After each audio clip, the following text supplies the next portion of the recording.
Rocky Mountain Sasquatch Organization Dirt Road Roundtable Drive. We're in the Monte Cristo area of Utah on the north side of the Wasatch Mountains. We're in a Bigfoot sighting hotspot. We just serviced 2 game cameras. It's our first time being able to get here this year, and we've been able to get here earlier than normal, like 2-3 weeks earlier. We actually didn't expect to get in here. We were just checking the snow levels, trying to get an estimate of when we could come in. We serviced 2 cameras. We hiked in and serviced those. Now we're going to service 4 others, which we don't even know if we can get to. Sometimes there's still some big old snow banks between those cameras and these other ones, so we're gonna go see if the snow banks are there or if we can actually service those ones.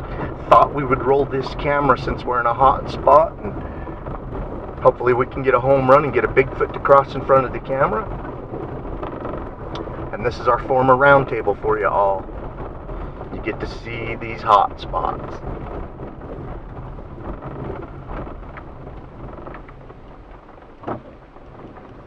Okay, he's got a bigger wheelbase.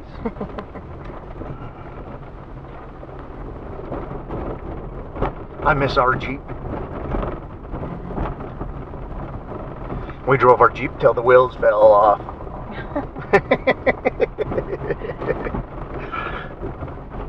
Yeah, I had that Jeep for like 10 years, doing this all the time.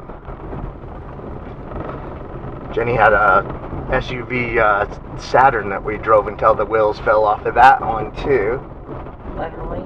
Jenny used to drive that one down 4-wheeler trails. It was an accident.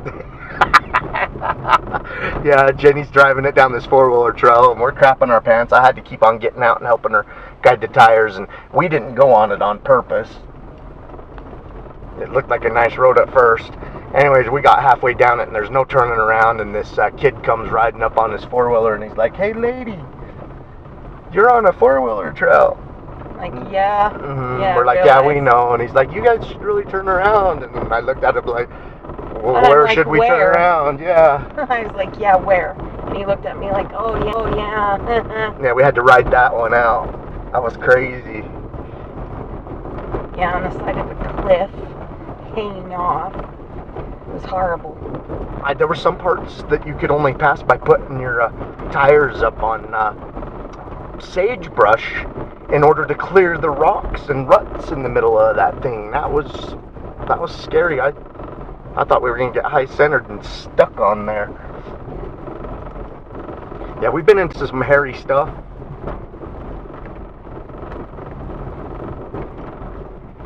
We always vow to not go on that type of stuff and then end up on it again anyway.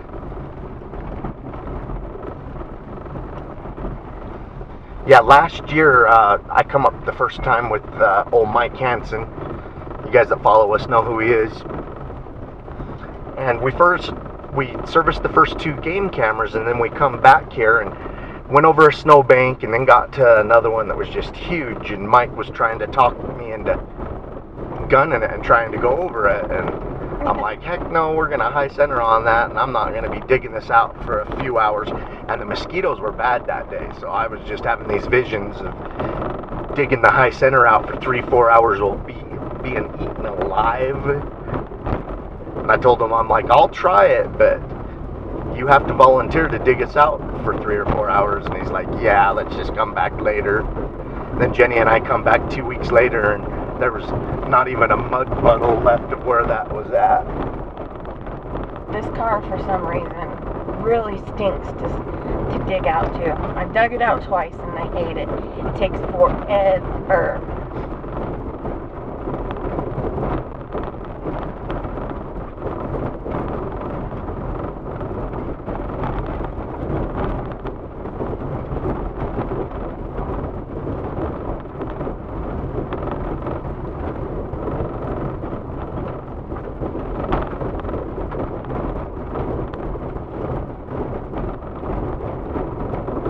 Yeah, this is a 4-wheel drive.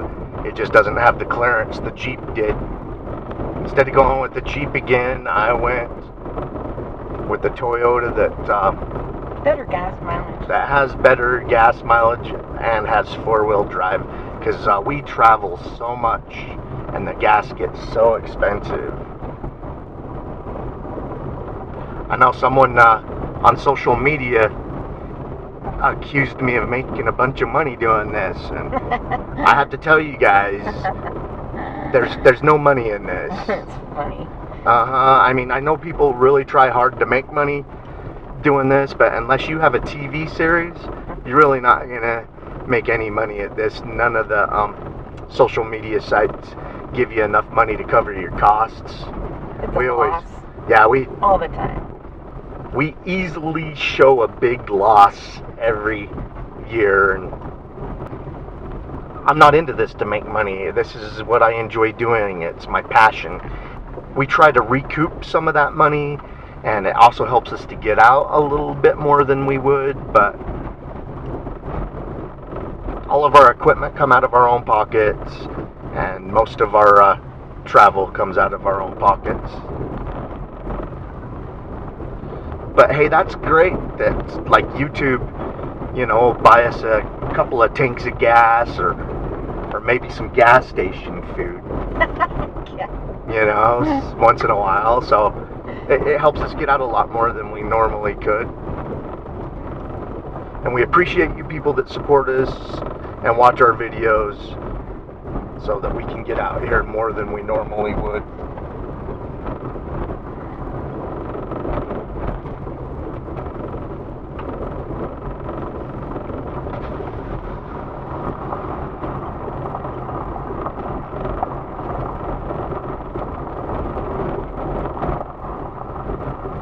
I know I sometimes think about a television series, and then I look at these series that are out there, researchers or whatever they want to call themselves, they're at the beck and call of the producer and the show, and a lot of them can't really do what you need to do to find Bigfoot, because they're trying to make an entertaining show and excitement all the time, and you know, we have excitement. You know, there's a lot of times that, you know, we get the crap scared out of us and weird things happen and we find cool stuff, and then a lot of times there's not, but we still try and every week show you guys what we're doing. And It's like fishing. Most of the time you get skunked. It's like being, well, it's like being a very bad fisherman. It's like being a fisherman and your dog likes jumping in the water and your kids like throwing rocks. And that's what Bigfoot is like. You got to be really patient and try really hard, because I just know when my kids were little and I would go fishing and we'd bring the dogs, and you know, all 3 dogs are jumping in the water, the kids are trying to skip rocks, and I'm over there trying to catch a fish, and I'm sure everybody's experienced it. Well, I think it's, I don't always think it's getting, if I just see an animal, I feel accomplished for the day. I love camping. I love the outdoors.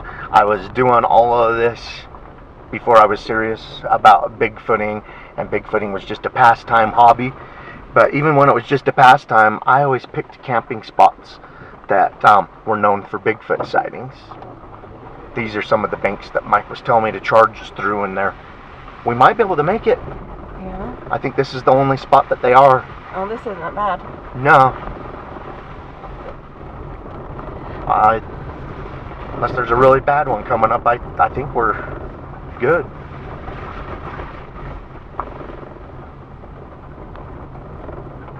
This one I'm going to hit hard because we're going to probably hit the Mohawk.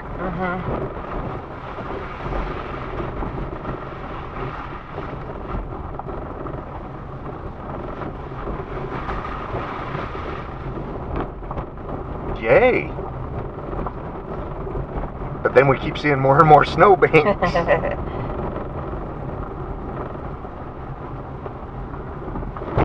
Whoa! There was still some ice under that one. Yeah. It's It's 53 degrees out there, so stuff is melting slowly, and it'll probably get down to freezing tonight. It'd all be gone if it wasn't snowmobile on. The snowmobiles pack it down. And we heard thunder earlier. The other 2 cameras that we serviced, Jenny and I got in and to them as fast as possible. We didn't like wander around looking for footprints forever. We got in and serviced them because we heard thunder.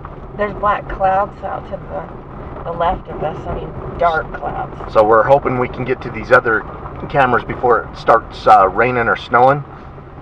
We'll get stuck and get here. them serviced.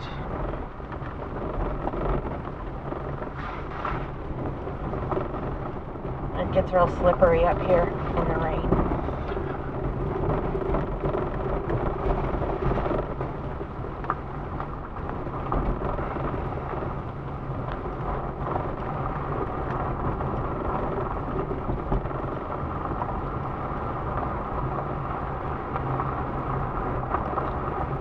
It's getting pretty late in the evening though, so we might be able to see some elk or deer. It's a nice cool day too. The animals should be moving around. The mosquitoes aren't bad. It's perfect for animals up here. Hopefully Bigfoot likes it up here and it's hanging out for us. Wish he would just give us a selfie on a game cam. That would be great.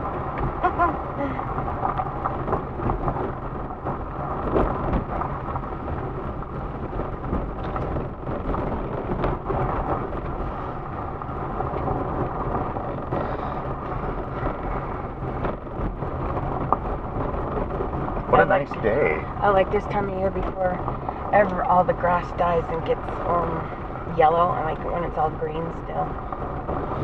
I like it when the mosquitoes haven't come out. Up here, that's like hardly ever. There's only about a month or 2 where the mosquitoes come out. It gets so cold at night up here, it kills them off. So you only have a couple of bad months. Yeah, those are the only months you can actually drive back in here, though. It's usually the end of June and most of July up here has skeeters. And then once August hits, it gets cold enough at night again that it kills them off. Out of most of the places we go Bigfooting, this one's the only one that really has a bad mosquito month. It's one of my favorite places to go camping. Yeah. Scary up here at night too. You can hear the bears some of the all places. the time.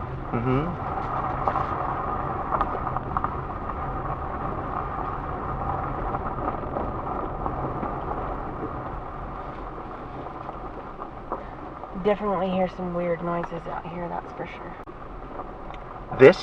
We're really close to the spot where it's the only place I've ever seen a wild wolf actually out in the wild. Oh yeah.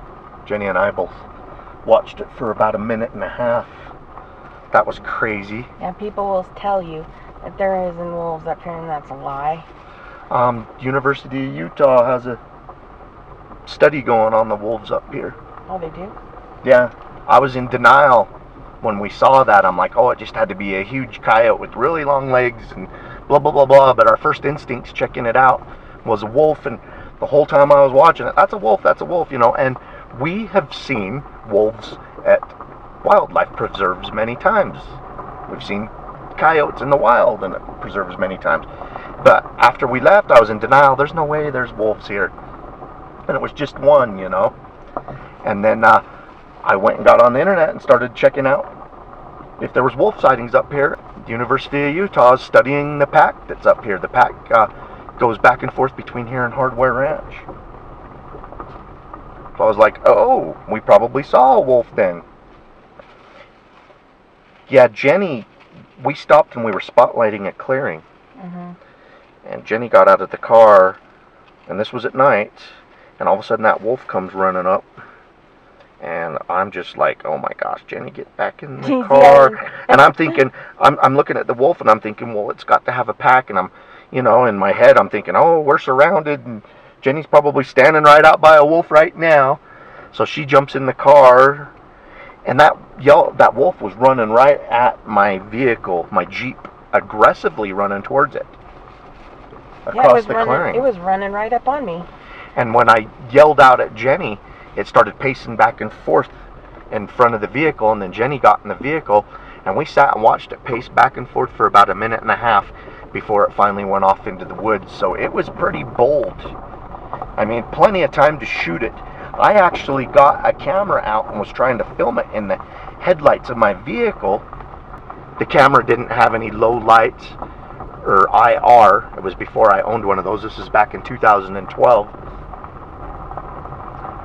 And it just didn't, the whole video was just black. So didn't get it. That's shortly after that, that's when we got our first IR camera. I was standing on the road in back of the Jeep, and I was looking up at the stars because there's no light pollution up here, so you can see all the stars really, really well. And so I'm just gazing up at the sky, and that Kelly screams at me, "Jenny, there's a wolf! Get in the car!" Yeah, it took me like 2 seconds to hop back in. That was frightening. And when you were staring at it, I mean, what was your gut instinct of what it was? Oh, I didn't. There's no question. I know what a coyote looks like. Yeah, that was a big silver wolf. Yeah, it had long, oops, excuse my language. It had long, spindly legs and big old feet, and just the way they lope is not anything like coyote. Well, Jenny got out of the car, walked back behind the Jeep, and so I'm watching the clearing because I had my spotlights faced out into the clearing. In the trees on the opposite side of this clearing, I see eye shine, and the eye shine is so far off the ground, I thought an adult deer was coming out into the clearing, and I just thought it would stop and scope because, I mean, there's headlights facing it, and it comes charging out in the clearing. And all of a sudden, I'm like, oh my gosh, that is a wolf. So let's put that into perspective. This thing was as tall as an adult deer. And then it charged aggressively towards the car, and it got about halfway across the clearing, and I'm like, oh my gosh, it's going to keep coming. And that's when I yelled out, "Jenny, get in the car, there's a wolf."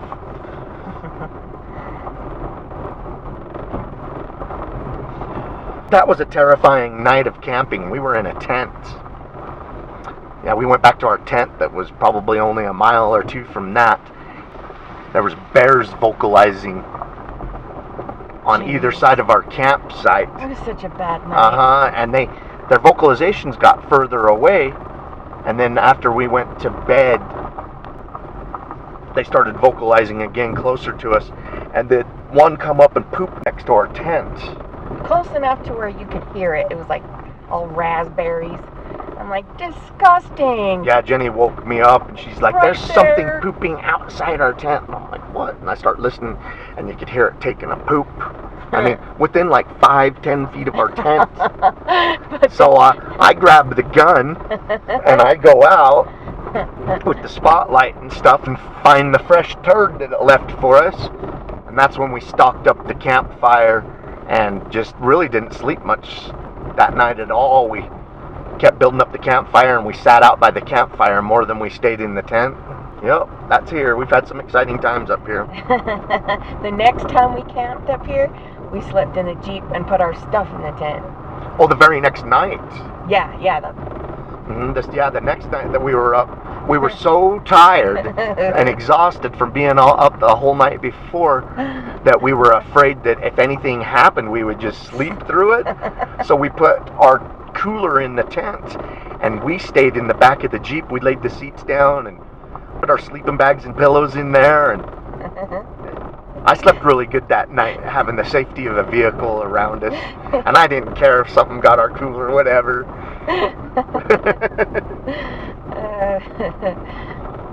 Yeah, it feels really good to have a metal case around you while you're sleeping after something like that.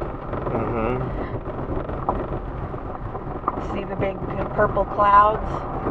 It's coming. Oh my gosh. And it's starting to rain.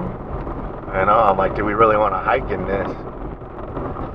I have my umbrella. That's good. Yeah. I won't have to be wet for 2 hours on the way home. Well, it's only sprinkling right now. Those clouds are pretty dark, though.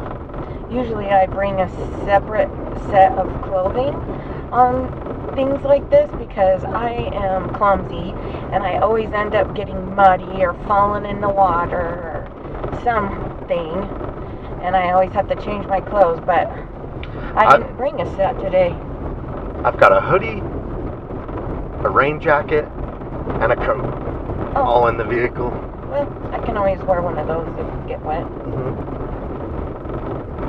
And I always have an emergency blanket and an emergency tarp. I'm not wearing no tarp, Poncho. Hey, this is the clearing. Yes, this is the wolf clearing. I'll face the camera off to the direction it all went down. See, up ahead that you guys just saw, we come out into the clearing just past that tree over there, and we didn't have a spotlight. When I said we were spotlighting, we forgot our spotlight on that trip, so I flipped the vehicle to where the lights will go out into the clearing, and then that's when Jenny's like, hang on a minute, you know. And so I was standing right here on the road just in front of us, and we were flipped back towards the other direction with the headlights just scoping out this clearing, and that's when it came loping out at the other end. So it came out about 30, 40 yards. Almost half the distance, yeah. And then it just skirted the tree line and then disappeared back into the trees. That clearing looks about 150 yards wide, and it probably half of it covered half of it before it started pacing back and forth. And it was like reluctant to leave. No, it wouldn't go. Yeah, it like was thinking about coming and checking us out. I think it wanted a Jenny treat. Yeah, like, yeah, that girl smells yummy. Yum yum. Yeah, obviously wasn't scared of a vehicle, because my Jeep was running with the spotlights aimed at it, or excuse me, the bright lights.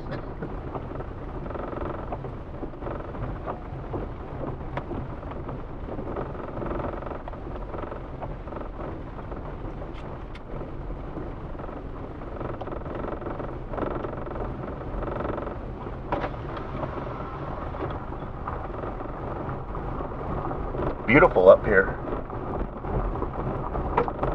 Very wild place.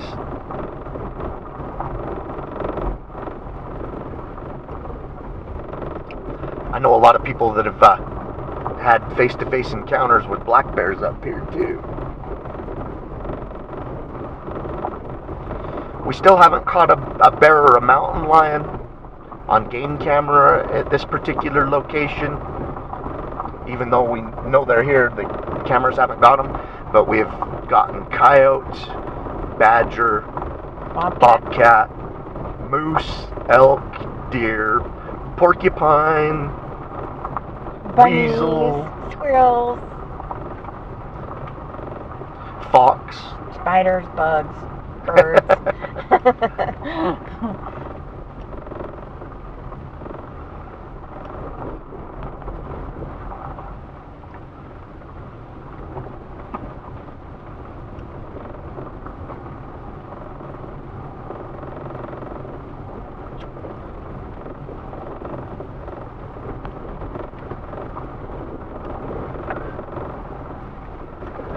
I'm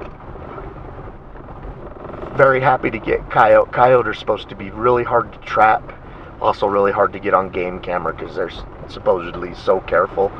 Matter of fact, last night watching Mountain Man, Tom lives in Idaho. No, he lives in Montana. Oh, Montana, you're right. He got a couple of coyotes, and he was talking about how hard they are to trap. His brother lived in Idaho. His brother moved up next to him. That's true. Is it Tom Orr? Tom Orr. Yeah, I really like that guy. Talented.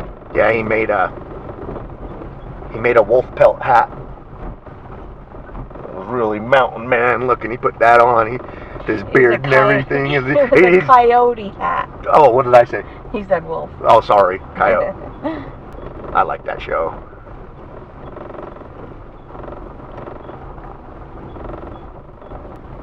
I sometimes feel like a trapper myself, but you know, I trap with game cameras instead of traps. Exactly. But I catch things that they can't. They can't catch elk and moose in their traps, and so we get to see everything. We just Kelly just made a video today, and it is a game cam video of a game cam that we left out over the winter in outback Manaway, and you would not believe how many elk are in those mountains. There, a whole herd passes right by a camera, single file, because the snow is so deep, and a couple of big moose, and then a gigantic moose. And then there is this little teeny baby deer. It's a little boy, and he comes right up to the camera, and he's snuffling it, and he like licks it or something, because he fogs up the camera. He's so cute.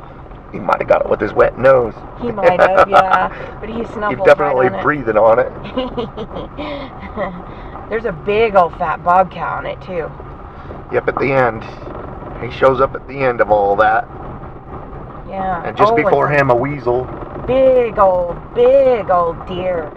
Oh my gosh, I can't believe how thick their neck and body were. He's a big old rack. It's one of the biggest 3 points I've ever seen. I mean, he had a nice rack for a 3.3 tines on each side. It's a mule deer. But he was an older big deer. Oh, he was thick and he was healthy, and you could tell he ate real well. He had a big old beer belly.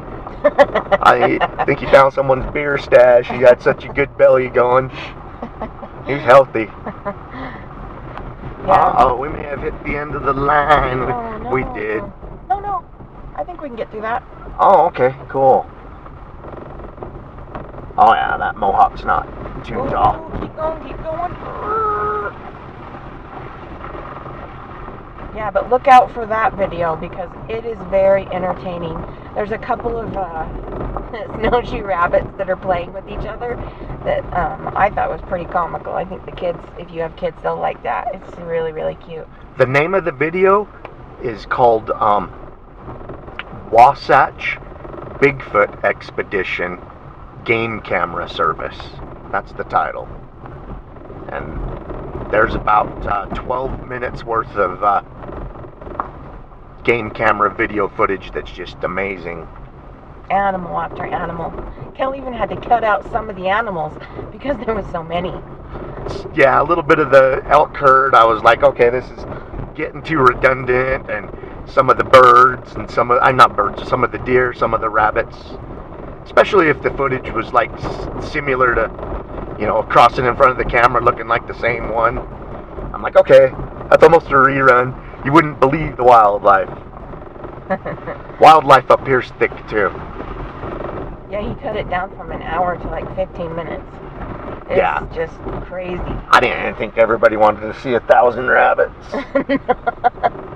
Yeah, so I left about 20 of the best rabbit footage in there, and then the elk herds. I mean, hundreds and hundreds of elk, and so I probably left in 50 of the elk.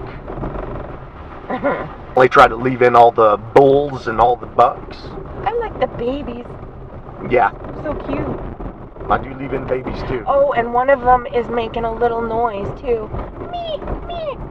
So in the elk herd. The little baby. Yeah, it's so cute. Well, okay, the amazing thing about this elk herd is some of the adult females, the snow was midway up to their back, up past their shoulders and stuff. And they had to plow a trail or a trench through this. And then most of them, not all of them, but most of them followed in the trench. Other ones, for some reason, think that they need to make their own trench. Oh my gosh, if it's going to be this muddy where we need to hike, I'm willing to come back next week. This is snotty to drive on. It's going to get bad. I think we just need to turn it around and service those cameras another time. Well, let's check it out real quick.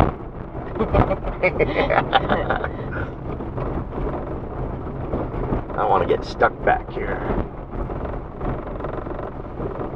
Look how deep the water is right there. I didn't even bring the right equipment to hike in mud. I didn't think we were going to get in. I was just thinking we were going to check snow levels and see if we would have to wait 2 or 3 weeks.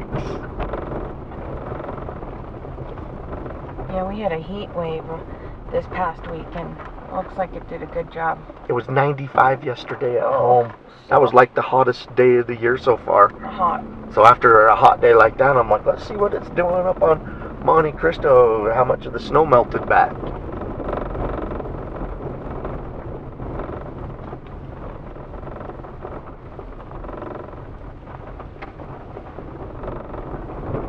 Funny, we're almost there, and I'm like, should we turn back? I think we can get through that. Whoa. As long as it's not slippery. Yike! Woo! Sliding! Uh-oh. I don't want to freaking hit a log sideways and bust out the wall of my tire. Not really. Oh! Did I get you in the face? Mm-hmm. I apologize. I realized that was a dumb move after I got you. What was making all that noise? It's probably more than one thing. Yeah, I heard like 3 different things, but one of them, they were just kind of scary today. Yeah, I was really nervous. I was nervous enough. I wished we had a sidearm. Mm-hmm.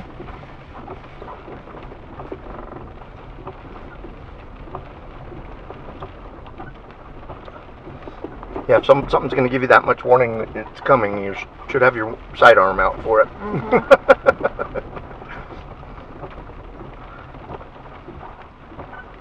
It's just super slippy right here.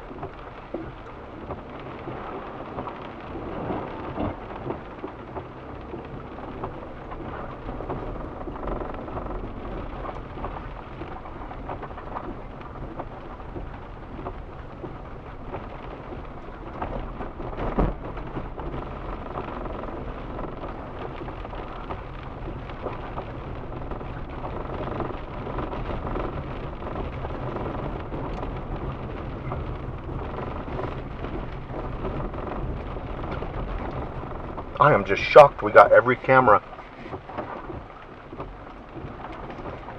I didn't even bring enough batteries, and luckily we had one of our travel game cameras, or we would have come up with 1 camera short of batteries. Mm-hmm.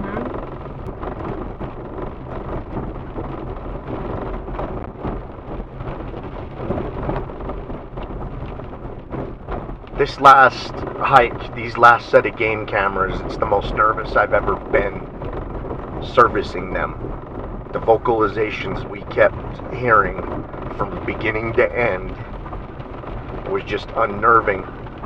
Sometimes they sounded like primate sounds, sometimes they sounded like wolf-like sounds, sometimes, coyote, whatever. But it sounded like there was more than one, and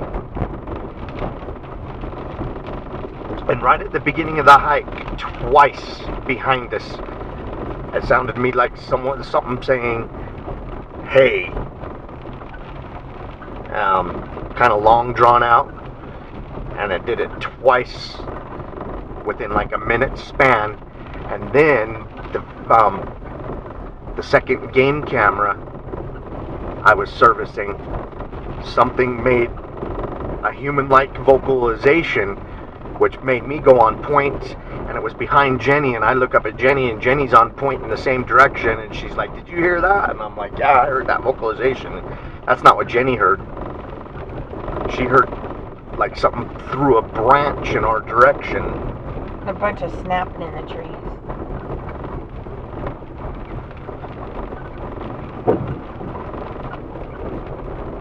The wind was blowing really hard, so either a big limb fell out of the top of the tree and smashed through the rest of the tree. At the same time as the vocalization. Oh yeah. Yeah, the coincidence of it all. That's when I really started getting nervous, and that's when Jenny pulled her bear mace out, and I don't want to become stomped into the earth by a moose if there's one there. I'll tell you what, if I get stomped into the ground, I want to make sure that whatever did it took as much damage as possible before it put me down. You're not going to go quietly into the night? No, I'm not going to put my hands over my head and just lay down and submit. I'm going to fight to the end.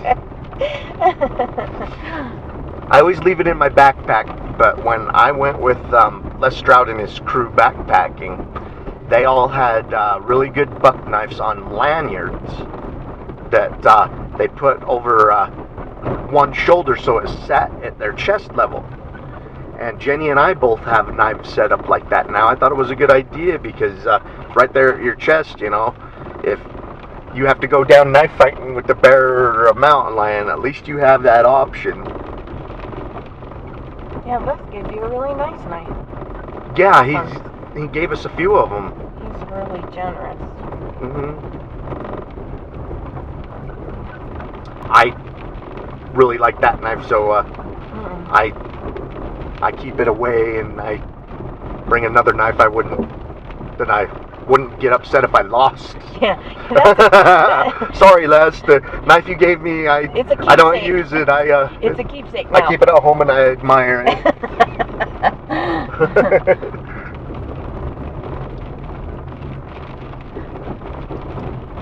Yeah, you're not going to wear your signed rock shirt. But I liked how they had it set up because everybody kept their bear mace on their hip and then their knife on their chest.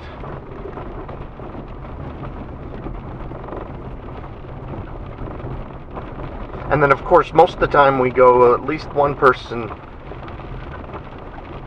has like a firearm for a big time emergency.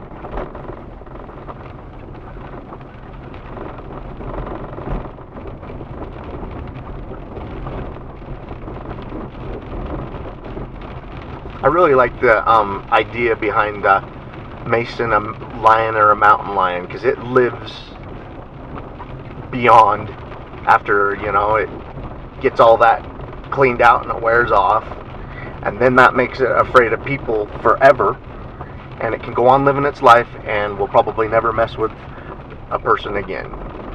So, but most don't mess with people. That's except for this last like 6-7 weeks, even into the fall last year, Montana and Idaho has had a lot of grizzly bear attacks. What about what happened? What state was it where the man got attacked by the mountain lion and fought back and killed it? What's bear hand? Colorado. That was last year. Yeah. That was last season. Yeah, it's been a couple of years of a lot of that. That's 1 in a million where the human wins. It seems like since the middle of April, every week leading up to, you know, we're getting close to summertime, every week there's been a bear attack. Not a single person has died from any of these bear attacks. This is where we were parked. They can see into the clearing now. So that's here, pretty right? good. 5 bear attacks and no one has died. And one of the bear attacks, it mauled 2 people. At the same time? Yep, 2 guys.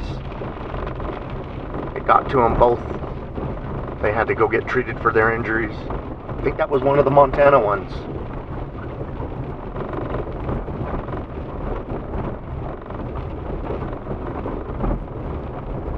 Pretty sure it was one of the Montana ones.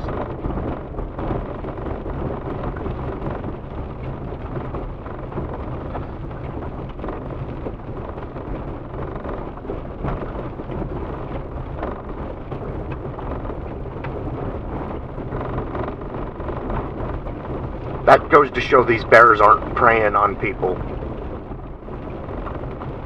They rough them up, chew on them a second, and then they're done. You know, if they were actively preying on people, most of them should have died.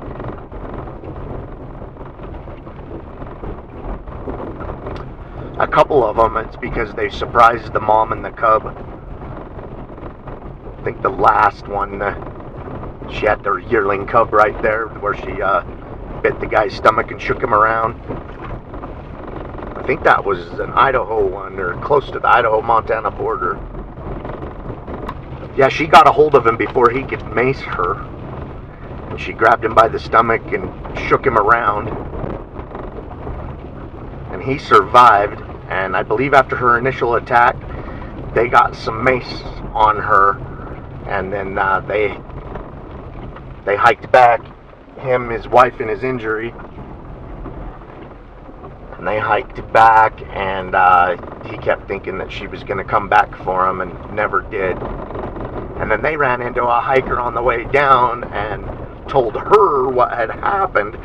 She didn't believe him. They could tell, and his stomach was all bruised and punctured. But he says she picked him up and shook him around.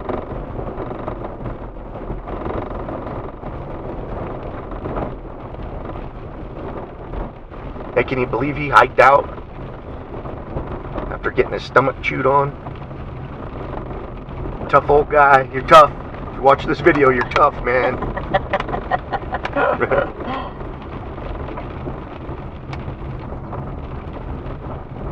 He was out near Henry's Lake, west of Yellowstone.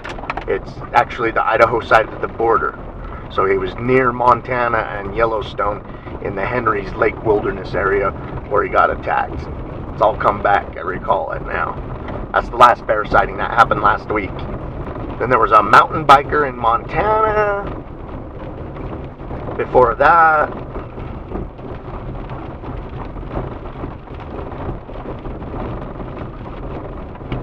last fall, a week or two after Jenny and I was at the Gravelly Mountains in Montana.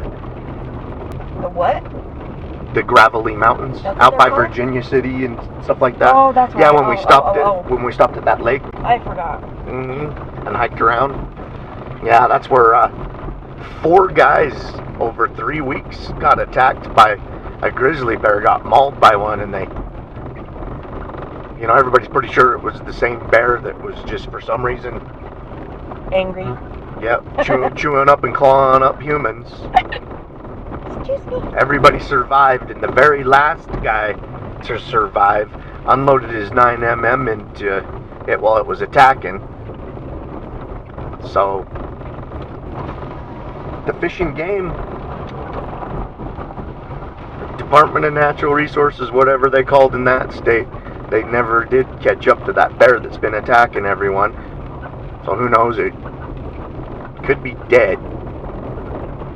I know people are like, well, a 9mm ain't gonna do nothing to a bear, but yeah, someone unloads his old clip into it while it's attacking him. May not have died right away, but yeah, it's not gonna just be okay afterward. no, I don't think so. A raging bear can fight through a gun wound. Of course it can.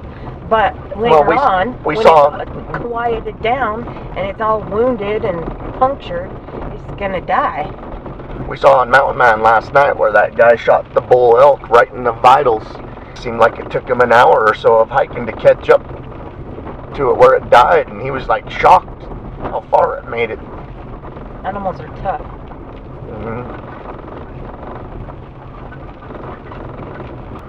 We got wet. I see on the car GPS where we GPSed one of our cameras. I know people are like, why don't you GPS? So I do. Sometimes. If they're in a spot where we know it's going to be rough to find them, we do. I don't mean sometimes. Most of our cameras are in permanent spots. They've all been GPSed at one point or another. So I think they're all GPS, Jen. Okay. And once you do it once, you don't have to keep doing it. But sometimes we've had to use it. I kind of like it when it's hard to find them because it makes us stay out there a little bit longer and have the opportunity to run across tracks or get a sighting But then after a while, it's not time to bust it out. Remember the one back at the other spot? I think it was back before we put the drone up in the air back there. We had cameras put in other places that were hard to find, and we actually had to bust out the GPS to find it. Yeah, after about 90 minutes of being, in the general spot where we know it was at and couldn't find it, Jenny and I busted out the GPS and zeroed in on it. It got dark, and then right in front of me I saw red lights. I'm like, oh, there it is. It's another reason we busted out, is because it got dark on us. I really don't want to be back there hiking around in the dark, especially after what just happened today. It freaked me out.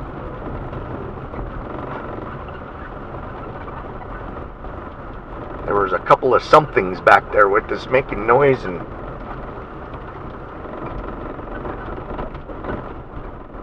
some of the noise was directed right toward, in our direction, like on purpose. When it does it once, it's, whatever, but several times in our actual direction, it's like a warning, is how I feel about it. Whether it was a bear, a moose, a wolf, a coyote, That wasn't a bear. or a squatch, you know what I mean? Whatever it was giving us a warning.